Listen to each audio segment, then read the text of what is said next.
ఎంత ఘోరం అంటే లోకేష్ గారు దావూస్ వెళ్ళారు, అక్కడ కూడా ఈ రెడ్ బుక్ గురించి మాట్లాడుతూ ఉన్నారు. అంటే రెడ్ బుక్ అనేది ఏమైనా మహిళలకు రక్షణ సంబంధించిన అంశమా? మహిళల రక్షణ కోసం ఎటువంటి చర్యలు తీసుకోలేదు సరికదా. మళ్ళీ ఎంతసేపు కూడా ఏదో మహిళలకి రక్షణ ఇచ్చేస్తున్నట్టుగా హోమ్ మినిస్టర్ గారు స్టేట్మెంట్స్ ఇస్తూ ఉన్నారు. స్టేట్మెంట్స్ ఎవరికి కావాలి? నిత్యం ఇన్ని సంఘటనలు. హోమ్ మినిస్టర్ గారు పక్క నియోజకవర్గం తీసుకుంటే యలమంచిలిలో ఏటికొప్పాకలో మొన్ననే చూసాము. 4 సంవత్సరాల చిన్నారి 4 ఏళ్ల బాలిక మీద లైంగిక దాడి జరిగింది. ఎంత దారుణం! ఏమైనా స్పందించారా హోమ్ మినిస్టర్ గారు అని నేను అడుగుతూ ఉన్నాను. 4 ఏళ్ల చిన్నారి మీద లైంగిక దాడి జరిగితే మీరేమైనా స్పందించారా? వాళ్ళ కుటుంబానికి ఒక భరోసా ఇవ్వడం కానీ, ధైర్యం చెప్పడం కానీ, ఒక ఆర్థిక సాయం చేయడం కానీ ఏమైనా చేశారా?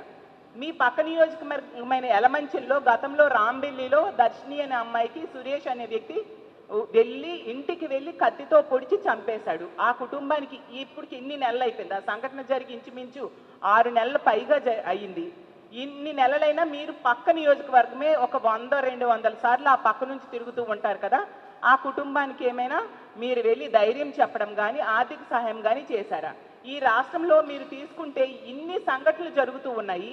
ఏ సంఘటన కూడా ప్రభుత్వం పట్టించుకున్న దాఖలాలు లేవు. కొన్ని సంఘటనలు ఎక్కడైనా వీళ్ళు పట్టించుకున్నారు అంటే ఏవైతే జగన్మోహన్ రెడ్డి గారు పరామర్శకు వెళ్తారో అక్కడికి మాత్రం హోమ్ మినిస్టర్ గారు వాళ్ళ మంత్రులు తొందరగా వెళ్ళి జగన్మోహన్ రెడ్డి గారి కంటే ముందు క్రెడిట్ ఏదో కొట్టేయాలి అన్న టైప్గా వీళ్ళు వెళ్ళి పరామర్శ చేస్తూ ఉంటారు తప్ప వీళ్ళు స్వతహాగా వాళ్ళంతటి వాళ్ళు ఈ కుటుంబానికి ధైర్యం చెప్పాము, ఈ మహిళకి ధైర్యం చెప్పాము అనే సంఘటన ఎక్కడ కూడా మనం చూడని పరిస్థితులు నెలకొని ఉన్నాయి. అంటే ఎంతసేపు రాజకీయాలు చేయడం, లేదా ఇసుక లిక్కర్ వీటిల్లో ఎలా సంపాదించాలి అని ఆలోచించడం, లేదా పదవుల కోసం ప్రాకులాటలు, సీఎం పదవి, డిప్యూటీ సీఎం పదవి కావాలి అనుకుంటూ కోట్లాడుకోవడం, వీటి మీద కనబరుస్తున్న శ్రద్ధ మహిళల మాన ప్రాణాల రక్షణ కోసం మీరు చూపెట్టట్లేదు అనేది క్లియర్గా తేటతెల్లమైపోయింది.